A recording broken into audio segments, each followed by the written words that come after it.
This is going to be a little interview, so let's see. Just start with your story.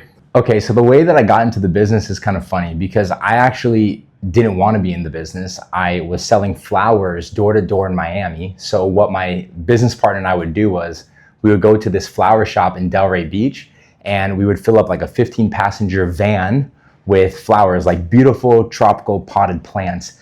And literally we'd buy them at $5 per pot and sell them at $20 per pot. So like a $15 profit margin, and go down the streets of Fort Lauderdale, Miami, West Palm Beach, and just go door to door and sell flowers, right? So it was like 10 pots per hour that we would sell. It's amazing. So one day I walked into this office and like it had a BMW M6 out front. Like it was so nice. I go in the door and I pitch my flowers. I said, "Hey, excuse me, sir, would you like to buy a beautiful tropical plant?" And the guy's like, "What are you selling, kid?" I'm like, "Oh, I'm selling flowers. We do interior foliage." And he like kind of like kicks his feet up on the desk, right? And he's like, "Are you looking for a real job?" And so I'm like, "What you got, man?" So he's like, "We do merchant services." And that guy introduced me to the merchant services industry. I was 20 years old and I never looked back. So that's kind of like how I got started in the business initially. What's the next question? So walk me through one real account. What does it net the rep a month, and how long from signing to that number? Yeah, great. So a real account that you're going to go into is going to be like a convenience store, for example.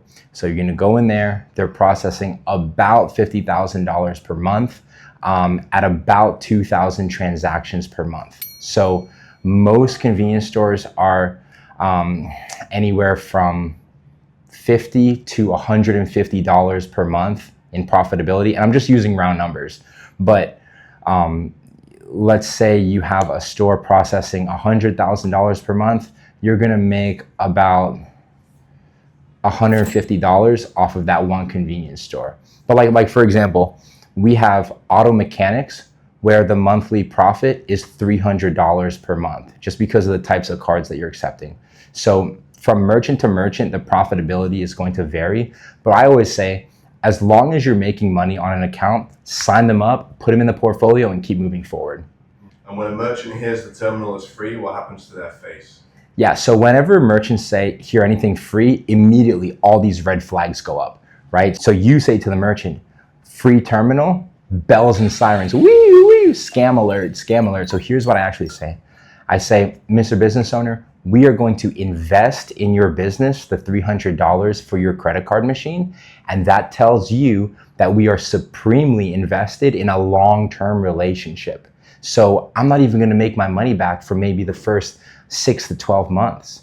So it's free, but guess what? It's not really free. So I'll say like, "We give you a free terminal. By the way, it's not really free. We are paying out of our own pocket to provide you with this credit card machine."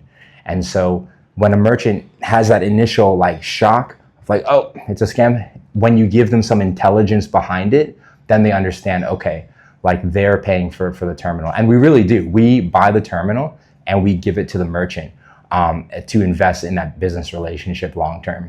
So what you want to do is you want to go in there and you say, "Yeah, Mr. Business Owner, it's a free terminal. By the way, it's not really free. We are paying out of our own pocket to invest in your business." So walk me through your best day in the field, hour by hour, when you start, how many doors, and when you call it a day. Okay, here's an exact day. So I wake up in the morning at about 5 to 5:30, and I have a prayer, morning meditation, whatever it is that you call it.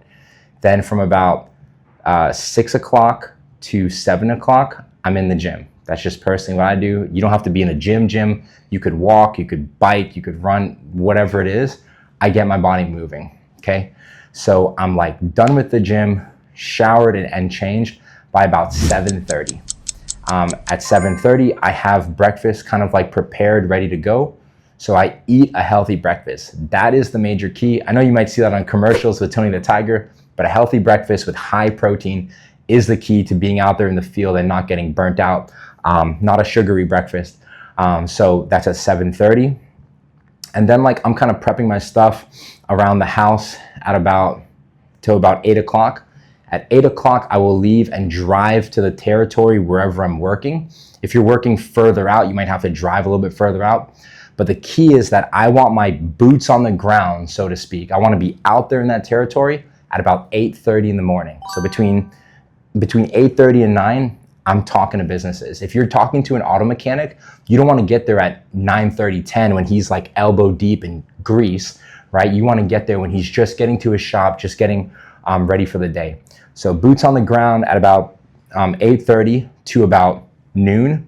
I'm out there prospecting, talking to businesses, taking business cards, putting them into the CRM, Slack, right? I'm going to Google Maps, and I'm taking the business listing from Google Maps, putting it on Slack, letting the AI do its thing, and I'm gathering leads. I'm going to count out 30 business cards and put them in my pocket. I'm gonna talk to 30 business owners or 12 noon, whichever comes first. I'm taking a break. During my lunch break, I personally do not eat a heavy meal. Like, I want something light, something quick. A lot of times I have like just a nice shake, a protein shake and like a bar. I don't want to get like slogged down for the second half of my day. So a lot of times I'll meal prep. I'll have like a rice with like some chicken, and I'll have a little sauce to put on that. I'll go to Circle K and microwave it. I'll eat my food. While I'm doing that, I'm making sure all of my email follow-ups are being done. Anyone I need to call during that lunch hour. So that's from like 12 to 12:30 or 1 would be like the latest. And then you're back out there in the field for a couple hours, prospecting, talking to business owners. Sometimes in the morning, if you're having really good quality conversations, you've only talked to maybe 10 business owners. So you wanna hit that 30 quality, like 30 doors. You want to hit that every single day. That is the key to keeping the pipeline full. So I'm going to make sure I hit that. I'm not going back. I think I have my business cards in my pocket right now. I'm not going back to my house until all my cards are out of my pocket. That's the key. Okay. I understand if there's emergencies, whatever, but when I have my business cards, I'm not going back until I've given out all my cards. Okay. So that might be at 4 o'clock. Right? And like I kind of beat the traffic home. Sometimes I'll stay a little bit later out there in the field to catch some business owners when they close. But so then I'm going to drive home, and then I'm going to get home to my family, and I'm going to do what's called the daily drop. The daily drop is when I drop all electronics, everything, and I totally disconnect from anything to do with electronics and just connect with my family. Okay, so that's going to be a shower. And I'm going to spend time with them. And do that daily drop every day. It's very important. You don't want to be in work mode throughout the night. So that's kind of like a working day for me. Sometimes if I have to meet with like certain restaurants, I'll like quit early and then go back at night. But for the most part, 8:30 in the morning is when your boots on the ground, out in the field, to about 3:30 to 4 in the afternoon. How do you pick and work a territory, grid it, cluster it, and follow the money? Yeah, so the main street in every town, that's where all the businesses are that get hit up the most, right? So you're gonna wanna kind of find the outskirts of a town and kind of not the rural areas per se, but businesses that are kind of like off the way and kind of work your way inward. So you find a street. Sometimes when I'm going to a new territory, I'll literally just drive around it like the previous day, or as I'm driving around in my mind, I'm marking a good territory. So literally what you do is you pick a street and you go down that street and talk to every business on the right. Do not skip doors, don't cherry pick, because the door that you pass is the door that was gonna sign up with you.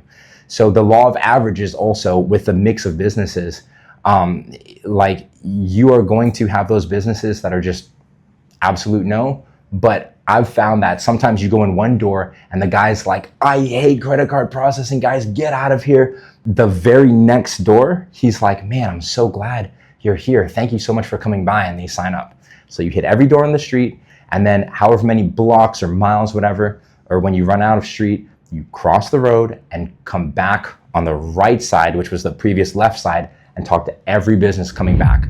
And that's how you work street by street, grid by grid. And that's how you work a territory properly. The key is not skipping any doors.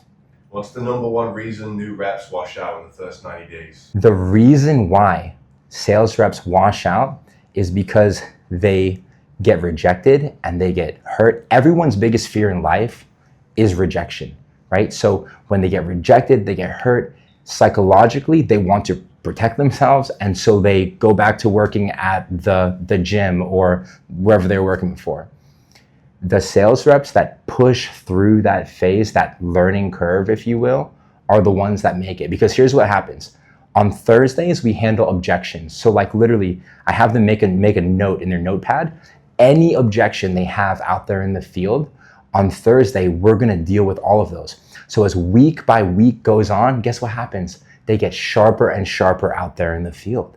And so now that rejection that they had or whatever that situation was, now they're more and more trained and adept to dealing with it. And so you see them crawl, and then you see them walk, and then you see them run. But a lot of people, they get analysis paralysis and they get rejected and they just quit and they give up. And from my perspective, I can tell you that every single salesperson in this industry that is financially free right now, they have had that feeling of, I don't know if this is really going to work. I don't know if I can do it. Can I really do it? And let me tell you, every single excuse that they have in their heads, somebody else already had that excuse, but they didn't make it. They accepted the challenge and pushed through it and kept going, and that's why they're financially free today. We have sales reps that are like, oh well, I don't think I'm the sharpest. I'm not a good speaker. I'm this, that. You can learn. We have a sales rep that's blind that is financially free in our business. We have sales reps that didn't have a car, that would take a bus and talk to businesses. So it's just a matter of eliminating the excuses from your mindset and saying, I will make this work, and then pushing through that phase of rejection and staying out there in the field. So which businesses are the best targets? The best businesses are going to be businesses where the proprietor or the owner is there physically at the business. So like the auto mechanic, right? He's there physically fixing cars. The veterinarian, they're there taking care of the animals. The dentist, he's physically there. Sometimes when you have like a chain or like a large business, the owner's not really there. They're at the soccer field, making sure the turf is put down perfectly, or flying their private helicopter. But when they're right there and you can talk to them, that's the best business. Victory operates on a handshake basis. So our opening line, for example, is, hey, my name's Tim. I just wanted to come in and introduce myself to the business owner. So when you can physically shake their hand, that's who you want to talk to. And how do you actually get the owner to hand over their current statement? Yeah, so what I say is this, is I get a highlighter, okay? Oh, did I leave my highlighter in the car? That's horrible. So what I do is I get a highlighter, and I actually have a video of us driving in the car with me showing my highlighter. The key is you have to have a highlighter in your hand. I'll get my highlighter out and say, look, I'm just gonna highlight where we would be different, and I'll leave the rest to you. Is that fair enough? And there's like many different ways to frame that, but when you just have it in a non-confrontational way, just say, look, take up a highlighter, say, look, I'm just gonna show you where we would have been different. We'll compare apples to apples, and I'll leave the rest in your hands. Is that fair enough? Right? With a little smile. That's what I've found success in. Standing outside of a business before the door, what are you reading about it? You are looking for a sign on their door that says, we charge X amount of 3%, 3.5%, 3.99, 4% to use a card. You're looking for a sign that says, you know, credit card transactions are an extra 4%, whatever. You're looking for that on the door, because if you can see that right there, then you already know how to approach the business. Like there's that one sticker I showed you, like literally that blue sticker. If I'm driving down the road and I see that blue sticker on like a door right there, I'll slam on the brakes and like turn around and go talk to that business, because I know that with that particular sticker, we've had incredible success switching them over. What's your exact opening line when you walk in, the first 10 seconds? Hey, my name's Tim. I just wanted to introduce myself to the owner. Is that you? And then, so here's what's going to happen. If it's the owner, they'll say, hey, yeah, that's me. How can I help you? If it's not the owner, they're going to say, oh no, that's not me. That's that guy over there. And they're going to point him out to you. So when you say, hey, my name's Tim. I'm a local business owner. Just wanted to come in and introduce myself to the owner. It's not salesy. It's not, I'm trying to sell anything. I'm simply coming here to introduce myself to the owner. That line right there, when I started using that, astronomically changed my results, because previously I was going in the business, I was saying, hey, my name's Tim with, I'd have my business card, you know what I'm saying? I would say, hey, my name's Tim with so-and-so company, and, we're helping businesses in there. And the gatekeeper would be like, yeah, the owner is on vacation in Timbuktu and he's not coming back for the next 6 years. Like, get out of here, right? Or like, they would have whatever, or like, it would be the owner and he would just already be. So when you say, hey, my name's Tim, I just wanted to come by and introduce myself to the owner, it disarms everybody in the room. And I've had a lot of success in that. What is that small business owner actually afraid of when a processing rep walks in? They're afraid of two things. Number one, every business owner is afraid of the fine print. They're afraid of like a term or condition that they didn't read, or something that's going to get them. So I encourage reps to physically pull out the paperwork, go to the section where it has the termination fee, cross out the termination fee, and write no contract and initial next to it. It looks kind of like this. That way the business owner can see on paper right there that they can cancel at any time with no termination fee. And so that's what they're afraid of. They're afraid of getting burnt. And number two, they're afraid of looking bad. Like they did a bad deal, and so they've been getting ripped off and they're so stupid. So you want to frame it in such a way that they don't feel like, oh, they're so stupid for getting ripped off. And the way you do that is this. You say, I am finding that a lot of businesses in this area have been overpaying on their credit card processing. Here's why you say that. Lewis, you know what I found out in the parking lot on the ground? It got you to lean in, right? Or like, imagine if like a group of girls are talking and they say, girls, you know what I found? And they're like, what, girl, right? Or if I come up to you and say, bro, you know what I just found out? It gets you to lean in. It triggers curiosity in you.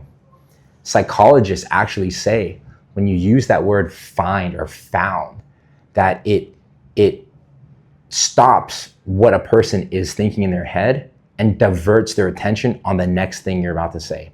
So when you say, I am finding, and then whatever it is you say after that, you have their attention for 3 seconds right there. So it's not about you did a bad deal, but look, I'm finding a lot of businesses in this area are getting overcharged on their credit card processing fees. They're paying junk fees, PCI fees. The rates are too high. And and if they have a problem, they have to call a 1-800 number. And so that disarms him. And he's like, okay, yeah, cool. You know what? Let me get an audit. Come audit my statement. Let me get a quote from you, buddy. And that gives you a step into the door. So what are some of the objections that come up that aren't in the playbook? Give me some of the weird ones. There are no objections that are not in the victory sales playbook. But the most common objections are, well, I'm not interested. That's what they're going to say. They're going to say, I'm not interested. And you're just going to relax. You're going to say, Lewis, I understand you're not interested. Nobody's interested until they realize how much money they're throwing away each month. Tell you what, I'm just going to highlight for you where you're being overcharged and what would be different with us, and leave the rest to you. If you want, I'll even give you a certified quote on paper that you can take back to your current processor and try to negotiate lower rates for you. So if you have one of your recent statements, I'll tell you exactly where we'd be different. Is that fair enough? Oh, and by the way, when you do business with us, there's no contract. You can cancel at any time, and that tells you that I don't need a contract to keep your business. I don't need to put you in handcuffs for you to stay with me, because I don't earn your business on day one when I sign you up. I earn your business every day. because that's the victory way. So tell me about a flat no that you turned into a yes. What flipped it? All the time, bro. I get this. I hate credit card processing sales reps. I can't stand you guys. You guys are a bunch of thieves. What? Selling, one time we went into business, I was training this big former US Marine, and the guy says, what, selling used cars didn't work out for you? And I just get so mad because they have animosity from a previous processor. And I just simply relax and I say, man, I'm so glad I came here today. The reason why, Lewis, I'm in this business is because of merchants like you. My dad is a business owner, and he got ripped off by one of the big banks, the big processing companies. And so I treat every business owner like they're my dad. And I don't want to make it weird or anything like that, but I mean, I'm going to give you the same service that I wish my dad got. You're the whole reason why I'm in this business, because you've probably been ripped off by a credit card processor. Someone came in here and said something and switched things up on you, and you might have got locked into a 4 or 5 year lease where you're paying $2,000 for a $200 piece of equipment. I don't know what happened, but believe you me, brother, when I tell you that I'm here to help. And look, if you don't want to talk to me today, that's fine. Here's my personal cell number. If I can ever help you out, call me 24/7, even if you don't switch over to me. But that's what I say. Cash discount or traditional processing? How do you decide which to put in front of a merchant, and how do you explain the difference? So first of all, a lot of businesses are already doing the program where they eliminate all their credit card processing fees.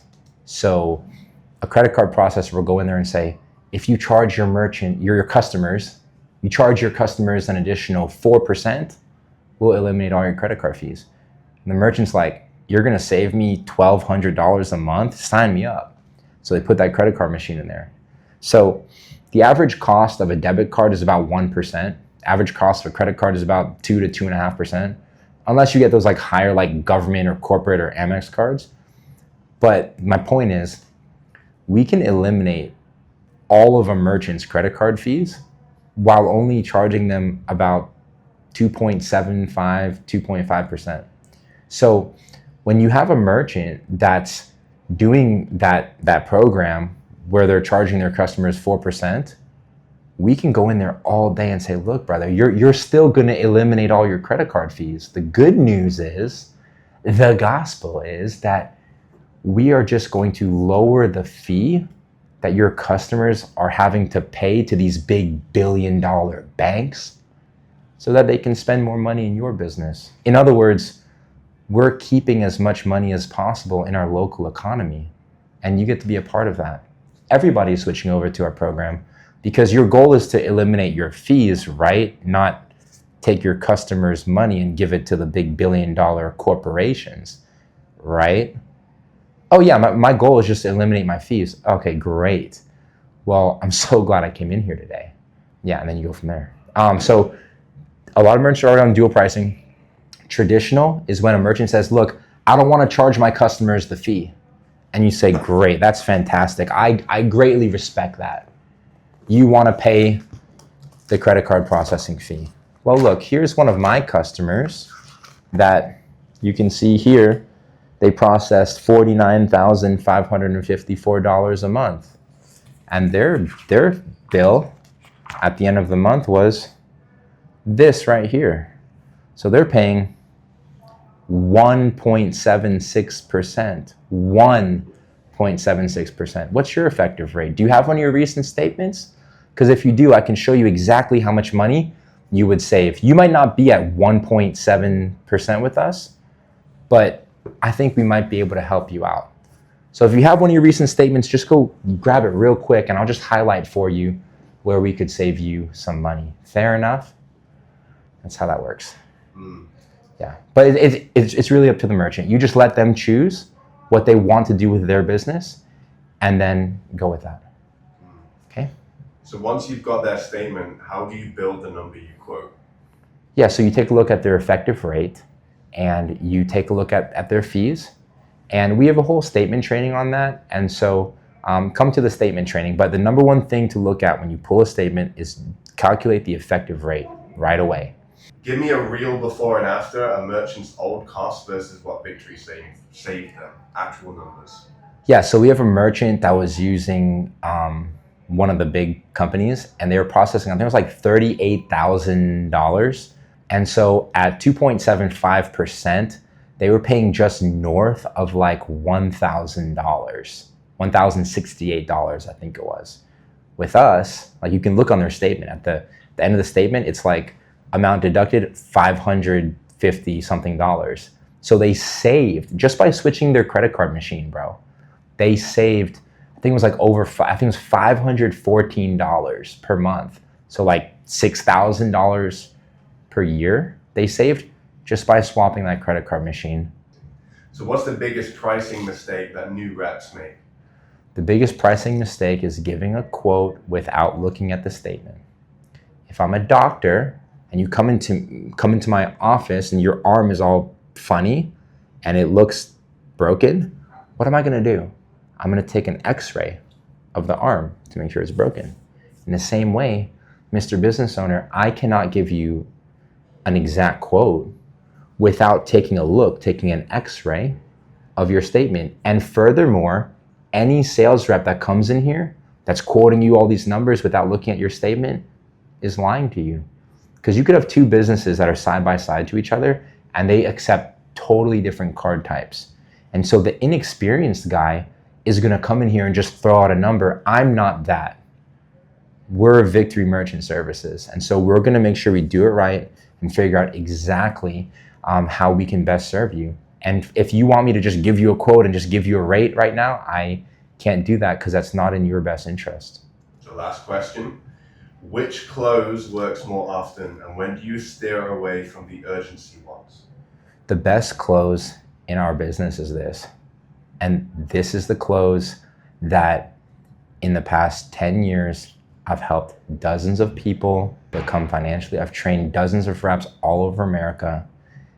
I've helped people that were working at a gym, selling gym memberships, making $15 an hour to making $15,000 a month in passive income.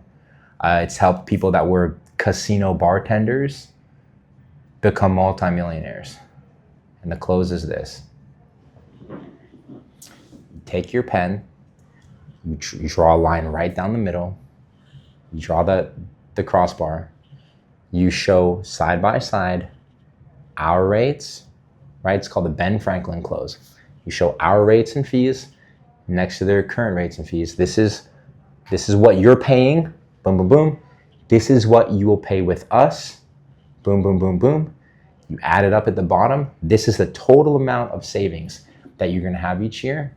And then you say, the only thing I need to get you started is a voided check of wherever you want the money to be deposited and your federal tax ID.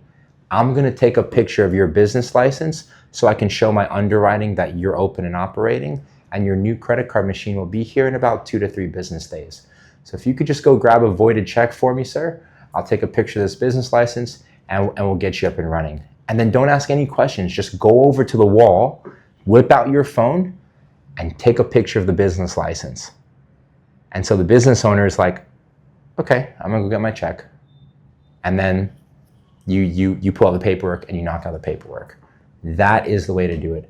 Ben Franklin close, add up the total amount of savings and say, great, here's the next step. Something very simple and easy for them to do.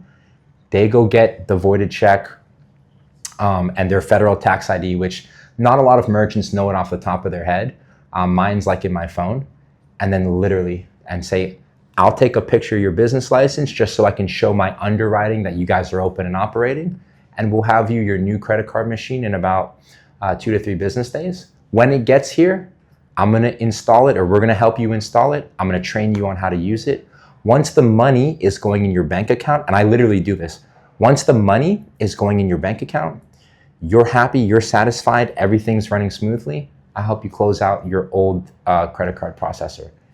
And then just go over to the wall, take out your phone and take a picture of the business license.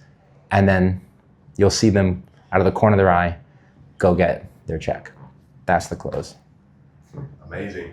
Look, the credit card processing industry is very complex, but also very simple. Anyone who has a good work ethic and can communicate to others a clear and concise value proposition can be successful in this business. We have built an online university that trains you on literally everything you need to know to be successful. We have twice a week coaching calls and ongoing support. If you're a hard worker and you're interested in building a true passive residual income stream, comment the word victory or click the link in the description, and I will walk you through exactly how we do it, and we'll see if we can partner together. Thanks for watching. God bless.